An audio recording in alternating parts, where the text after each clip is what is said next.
Have you ever wondered how it would feel if you knew you were going to die, or what you would do if you knew someone else was going to die? I know I have. In this video, I will be comparing how Cleo from 5 to 7 and The Farewell use their own cinematic voice to portray parallel ideologies of how characters should handle mortality.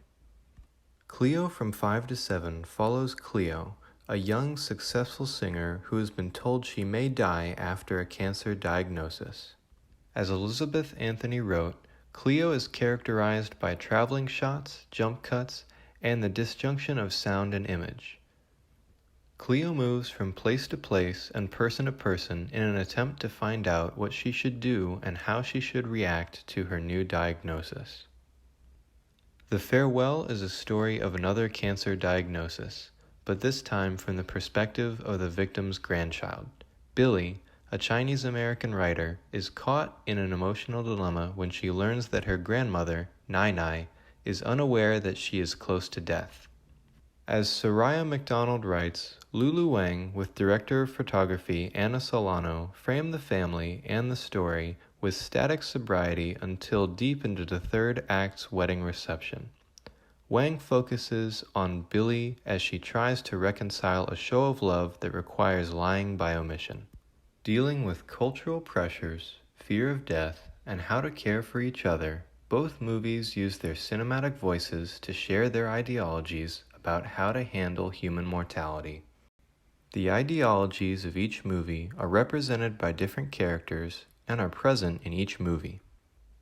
The ideology of Cleo from 5 to 7 is that telling others about fear and being open with other people leads to a happier life. The Farewell takes the opposite approach by voicing the thesis that lying to avoid fear is a sacrifice that can be done out of love.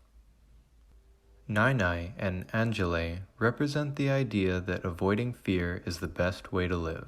But Billy and Antoine represent the idea that being honest with others can give you strength. As Edward Ross wrote, single shots can be seen as something like the equivalent to an oral sentence, which can be strung together with other shots to generate meaning. Cleo from 5 to 7 uses point-of-view shots to show how the expectations society places on its subjects are oppressive. The Farewell achieves the same effect through the framing of shots where Billy's family expects her to continue the lie. The differences between the movies become apparent when Cleo changes from looking away to staring back at her oppressors in defiance, but Billy can only look around with eyes showing a resigned acceptance of cultural rules. Cleo from 5 to 7 uses wide shots when Cleo moves through the streets in despair. The Farewell uses wide shots when Billy is in despair over her grandmother's test results. Both movies use frontality to make the audience empathize with the characters. Cleo from 5 to 7 uses frontality when Cleo sings a melancholy song that fits her mental state. The Farewell uses frontality when the family moves toward the camera to prepare for the wedding that is being used as a way to mask their feelings. Mise-en-scene is used to express a character's feelings when they are not able to put it into words.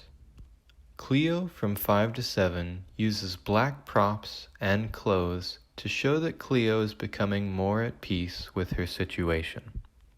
The Farewell uses blocking to remind the audience of the pressure that the family puts on each other to continue the lie at all times. Surprisingly, both films prove their thesis point in the end when Cleo and Nai Nai both live a happy life. The different approaches of each film give the audience a choice in how to live a happy life and deal with death.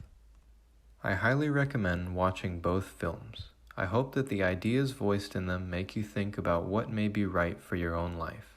I know it did that for me.